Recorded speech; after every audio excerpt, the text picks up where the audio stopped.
और इस वक्त की सबसे बड़ी खबर महाराष्ट्र से आ रही है, जहां कोरोना के मरीज लगातार बढ़ते जा रहे हैं। इसमें मरने वालों की संख्या में भी इजाफा हो रहा है। कोरोना के बढ़ते मामलों ने महाराष्ट्र सरकार की चिंता बढ़ा दी है, जिसके बाद वहां फिर से लॉकडाउन लगाने पर चर्चा शुरू हो गई है।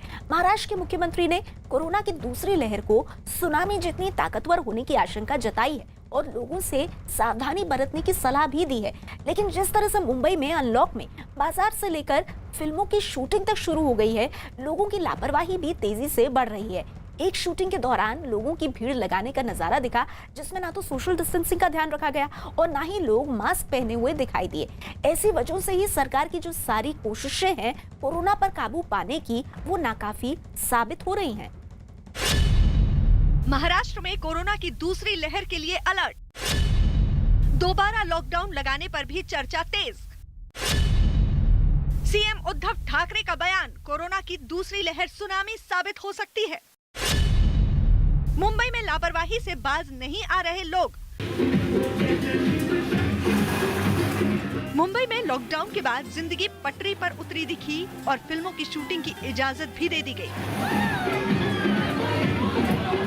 जिसके बाद हाल ही में टाइगर श्रॉफ की सीएसटी में एक गाने की शूटिंग हुई। बताया गया कि ये शूटिंग कोरोना से जंग लड़ते हुए दुनिया भर में जिंदगी के पटरी पर लौटने की कहानी को बयां करेगी, जिसकी शूटिंग कई दूसरे देशों में भी होनी है।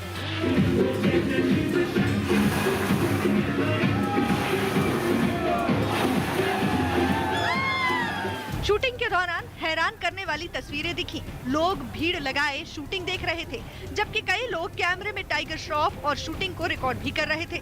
सोशल डिस्टेंसिंग का ध्यान रखना तो दूर, भीड़ में कई लोग बगैर मास्क के नजर आए, तो वहीं कुछ लोग मास्क नाक की बजाय गले में पहने दिखे।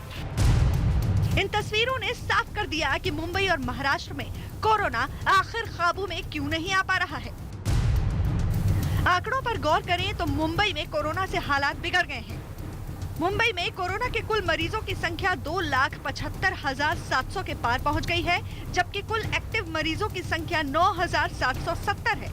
वहीं कोरोना से कुल 10,665 लोगों की मौत हो चुकी है। रविवार को देश भर में दर्ज किए गए मामलों में से लगभग 20% मामले अकेले मुंबई से आए थे, जहां 1,135 नए मरीज सामने आए थे और 19 लोगों की मौत हो चुकी थी।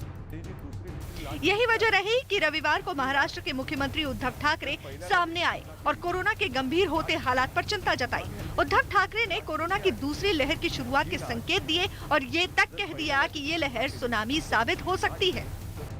आणि जी दुसरी तिसरी लाट येते आहे, ही लाट जर पहिल्या लाटेची तुलना केली तर नुसती लाट नाही तर सुनामी आहे की काय अशी भीती वाटते। पण लस सुद्धा अजून हातात आलेली नाही।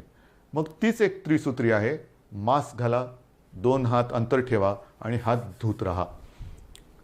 ही तीनच जे उपाय आहेत ते फार महत्त्वाचे आहेत। याचं काही जण मला सुचवतात की पुन्हा एकदा रात्रीचा कर्फ्यू लावा।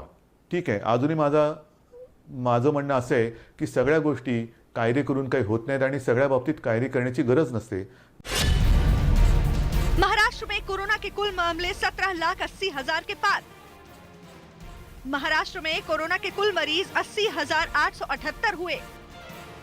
24 घंटों में 5,753 नए मरीज सामने आए। लगातार 5वें दिन 5,000 से ज्यादा केस। 24 घंटों में 50 लोगों की मौत। राज्य में इन आंकड़ों को देखते हुए मुख्यमंत्री उद्धव ठाकरे ने लोगों को कोरोना से सावधानी बरतने, सोशल डिस्टेंसिंग का ध्यान रखने और मास्क पहनने को जरूरी बताते हुए इसका पालन करने की अपील भी की।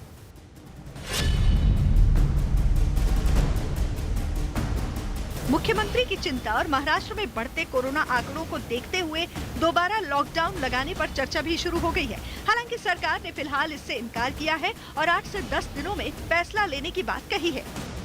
मात्र दिवाळीला प्रचंड गर्दी, म्हणजे ते कोरोनाचा चेंबरून मेला असं म्हणायला लागलं। इतकी गर्दी त्या बाजीराव रोड आणि लक्ष्मी रोड आणि या सगळीकडे होती, म्हणजे मलाही आश्चर्य वाटत होतं काय आहे का नाही। आता त्याच्यामुळे दुसरी पण लाट येण्याची शक्यता आहे। या कोरोनाच्यामुळे सुरुवातीलाच प्रदीप कारटकरांनी, मुझे लगता है कि महाराष्ट्र के डिप्टी सीएम अजीत पवार जी है, और उन्होंने बयान दे दिया है कि मतलब जो केसेज 1000 के नीचे रहती थी, मुंबई में 700-800 रहती थी, महाराष्ट्र में भी 2000-3000 भी रहती थी, लेकिन अभी केसेस थोड़ी बढ़ती जा रही है, तो इसीलिए लॉकडाउन बढ़ाने के बारे में विचार करना पड़ेगा।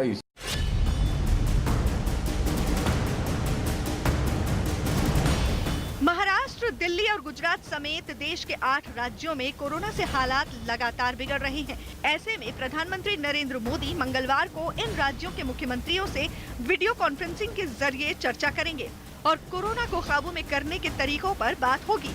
उधर वैक्सीन का भी लोगों को बेसब्री से इंतजार है, लेकिन फिलहाल कोरोना से बचे रहना ही उसका सबसे बड़ा इलाज है और बचने के लिए सोशल डिस्टेंसिंग और मास्क ही सबसे बड़ा हथियार है।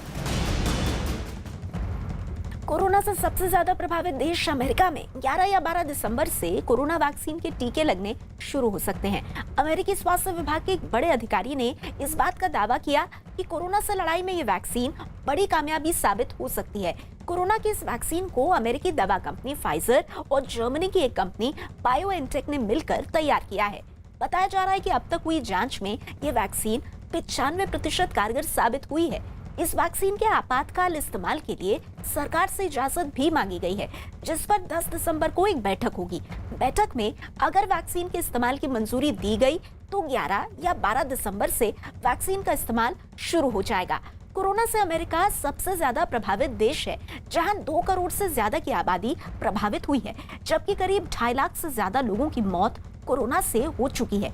अमेरिका के राष्ट्रपति चुनाव में भी कोरोना सबसे बड़ा मुद्दा साबित हुआ था। इस वक्त एक और बड़ी खबर आ रही है मुंबई